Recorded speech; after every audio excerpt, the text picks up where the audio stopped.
Hello everyone and welcome back to my channel. My name is Caitlin from Florals.com and today I have a card tutorial for you all. So basically I am doing this beautiful bold floral background.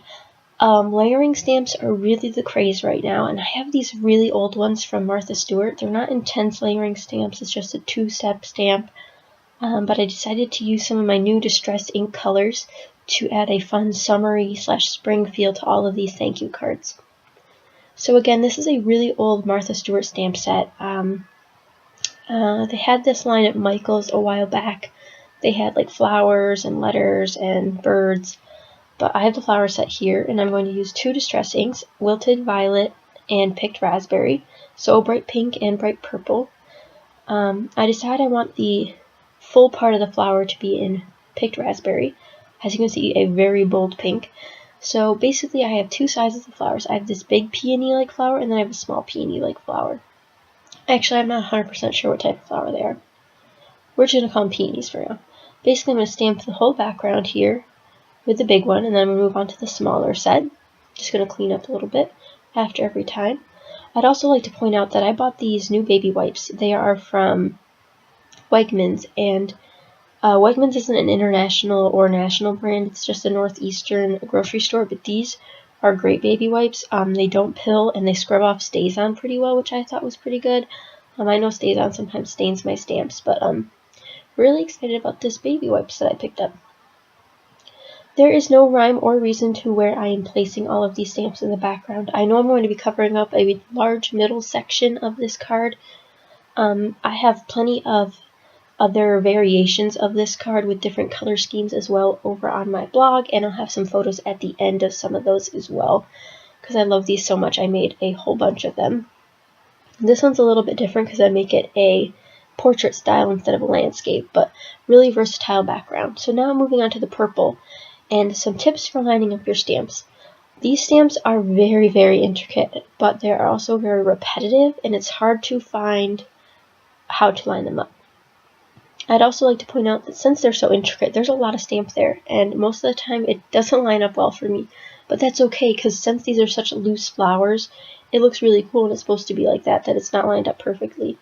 Because whichever way you line it up, either to the right more or to the left more, it adds different like peaks of highlight on the flower where the white shows through, which I think is really cool.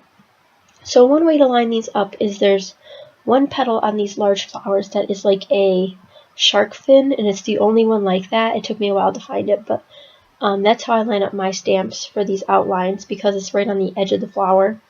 So that's how I line mine up. But for these smaller ones, I just kind of guessed. The smaller ones are very, very intricate, and they're very, very hard to see. I'm actually surprised my head didn't come into the shot when I was trying to do these, but I'm just using the Wilted Violet on these as well. So this pink and purple combo is great for spring and summer, but no matter what way you line them up, it creates a beautiful background.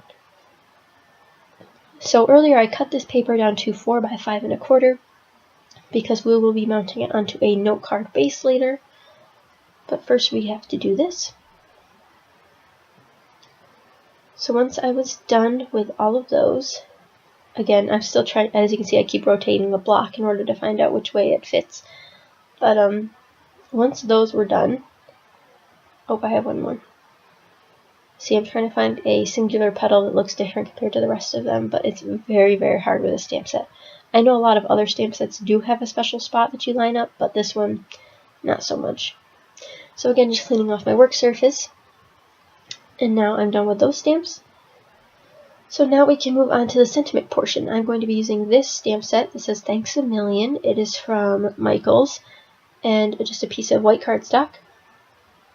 I picked this up from like the $1.50 section of stamps, so nothing super special, just a really cute stamp. And then I'm going to cut this into a square, just trimming it down. And once I have that cleaned off, we can trim it.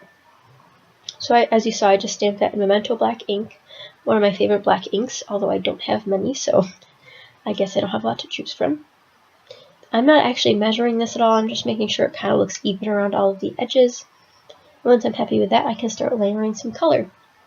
So for each set of the cards, I have several color combos. This one's pink and purple. I also have yellow and orange and red and orange.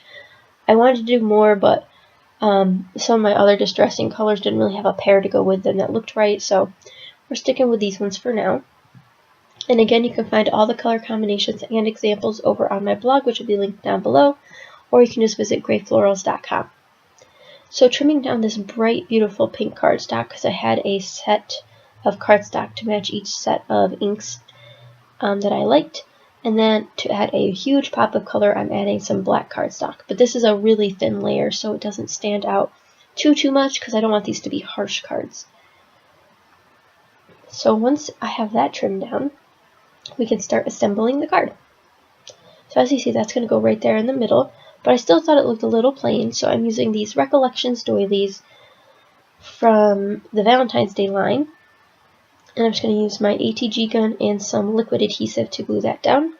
I always use Scotch Quick Dry in my fine line adhesive bottle, just dotting it around. This is you don't want to use too much of this liquid. It is a very wet liquid glue, but I find that it doesn't warp my paper too bad. This is some pretty thin cardstock. I didn't use anything special for these, but it doesn't warp too badly if you use a little bit. Now going down the main sentiment portion, and now we can create our card base. So as always, I'm making an A2 size card. I usually always make A2 size cards. They're just easier to mail, easier to handle, and they're just enough room to write enough in. So I'm going to make a portrait style card like I mentioned earlier. So I'm just cutting it in half down the short side and scoring it at 5.5 and then folding it. I'd like to apologize for my hoarse voice. I am very sick right now, but I wanted to get a video up for you guys, and I really loved how this card was turning out, so I decided to film one for you. But now I'm just going to take the main panel and put some foam sheet behind it. You can use whatever type of raising element you want. I know a lot of people still use the foam tape and the foam squares and all that, but I just have a bunch of fun foam now, so I'm going to use that. Again, with my fun foam, I always use liquid adhesive and tape adhesive. If you buy your fun foam at the dollar store, it's not the best quality, so I like to use as much sticky things as I can to make sure it does not fall off the card or peel off, because I've heard that's a problem as well. Now I'm just going to line this up with a little border on each side, and then we're almost done. I'm going to add a few gem embellishments here to the front. I use these beautiful triangle glitter pieces, but that pretty much sums up this card. I hope you guys enjoyed it. If you did, be sure to give this a thumbs up. If you want more card tutorials, or if you have other ideas for tutorials you'd like to see, please leave them in the comments down below. I'd love to hear from you guys. And stay tuned for the photos at the end, and check out the blog post for more details. Thank you guys so much for watching, and I'll catch you guys next time. Bye!